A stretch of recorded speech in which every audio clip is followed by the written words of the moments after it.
Hello friends, good morning. Welcome to my YouTube channel. आशा करी तुम्हारा सकलेई भालो आछो। आमिओ आछि मोटामुटी भालो। तो आज के हलो बुधवार।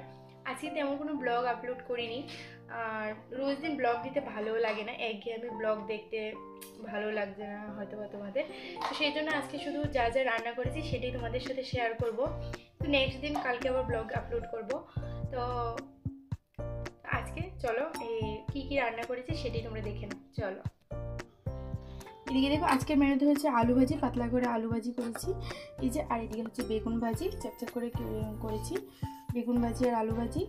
আর এদিকে হয়েছে আলু ভাজি, তো মেয়ে খুব ভালো খায়, ওর ফেভারিট, তো সেই জন্য করেছি। আর এদিকে করেছে পালং শাক দিয়ে, ইচা শুটকি দিয়ে, পেঁয়াজ রসুন, সাথে আছে টমেটো। তো এগুলো দিয়ে একটা ভর্তার মতো বানিয়েছি। খেতে খুব টেস্ট হয়, তোমরা একবার ট্রাই করে দেখতে পারো। আর আজকে খুব সিম্পল মেনু, তেমন কোনো কিছু করিনি। আর এদিকে করেছি হচ্ছে টমেটো দিয়ে মুগ ডাল আছে, এদিকে বুটের ডাল আছে, মানে এরকম 5 রকমের ডাল মিক্সড করা আছে সেই দিকে। তো সেই ডালটা করেছি পেঁয়াজ রসুন দিয়ে, টমেটো দিয়ে, সেটা খুব খেতে ভালো লাগে, তোমরা ট্রাই করে দেখতে পারো। আর এদিকে তো দেখিয়ে দিলাম আজকের মেনু, এতটুকু সিম্পল খেতে ভালো লাগে, সেই জন্য আজকে সিম্পলই করেছি। চলো বাই বাই।